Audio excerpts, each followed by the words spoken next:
மாரியம்மனுக்கு பக்தர்கள் செலுத்தும் மெய்சிலுக்கும் நேர்த்திக்கடன்கள். மாரியம்மனுக்கு பக்தர்கள் செலுத்தும் ஒவ்வொரு நேர்த்திக்கடனிலும் கடவுளுடன் தங்களை இணைத்துக் கொள்ளும் ஒரு உன்னதம் மறைந்துள்ளது.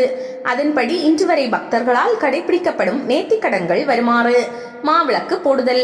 ரேணுகாதேவி நெருப்பில் வீழ்ந்து எழுந்தவுடன் அவள் பசியை தணிக்க அவ்வூர் மக்கள் அவளுக்கு துளிமாவு என்கிற வெல்லம் நெய் கலந்த பச்சரிசி மாவை கொடுத்தனர்.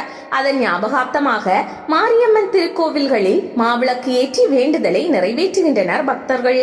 மாவிளக்கு செய்முறை: பச்சரிசியை ஊற வைத்து அரைத்து அத்துடன் வெள்ளை சர்க்கரை சேர்த்து பிசைந்து உருண்டையாக உருட்ட வேண்டும். பின்னர் அதன் மத்தியில் குழிவாக செய்து அக்குழியில் நெய் விட்டு பஞ்சத்திரியிட்டு அதன் 4 புறமும் சந்தனம் குங்குமம் இட்டு மலர் மாலை சூட்டி அலங்கரிப்பர். இந்த விளக்குகளை 2, 4, 6 என்றபடி தயார் செய்து அன்னையின் சன்னதியில் ஓரிடத்தை சுத்தம் செய்து கோலமிட்டு வாழை இலை போட்டு தேவியை மனதில் தியானித்து தங்கள் பிரார்த்தனையை நிறைவேற்ற வேண்டி தீப விளக்குகளை ஏற்றுவர். பழம், தேங்காய், வெற்றிலை, பாக்கு நிவேதன பொருட்களை வைத்து திருவிளக்குகளுக்கு நிவேதனம் செய்வர். தீபம் மலையேறும் வரை அன்னையின் சன்னதியில் அமர்ந்து பக்தி பாடல்களை பாடுவர். பின்னர் அன்னைக்கு கற்பூர ஆரத்தி செய்து தங்கள் பிரார்த்தனையை நிறைவு செய்வர். உடல் குறை உள்ளவர்கள் தங்கள் நோய் நீங்க வேண்டி அன்னையின் திரு சன்னதியில் படுத்துக்கொண்டு தங்களின் வயிற்று பகுதியிலோ அல்லது மார்பு பகுதியிலோ மாவிளக்கு ஏற்றி வழிபாடு செய்வதும் உண்டு.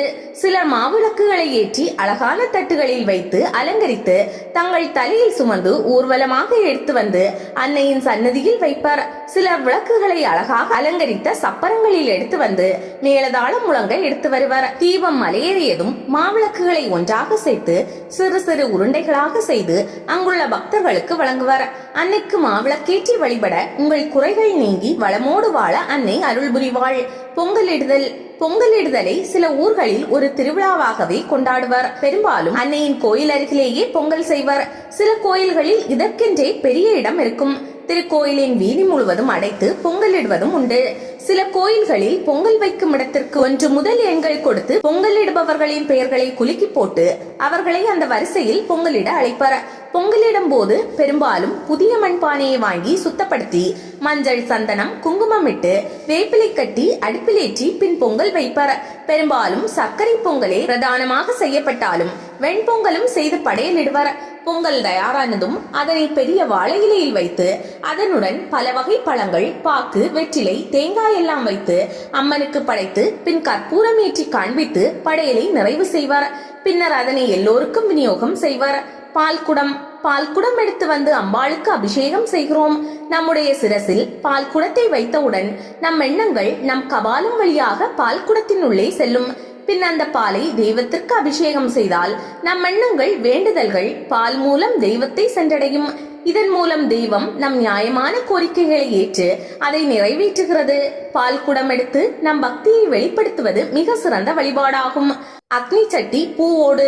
மாரியம்மனின் திருவிழா காலங்களில் அக்னி சட்டி ஏந்தி வருவதும் ஒரு சடங்காகும். மாரியம்மன் கோயில் திருவிழாவின் ஒரு பகுதியாக தீச்சட்டி எடுத்தல் பரவலாக எல்லா கோயில்களிலும் நடைபெறுகிறது. இதனையே தீச்சட்டி எடுத்தல், பூவோடு எடுத்தல் என்றும் அழைப்பர்.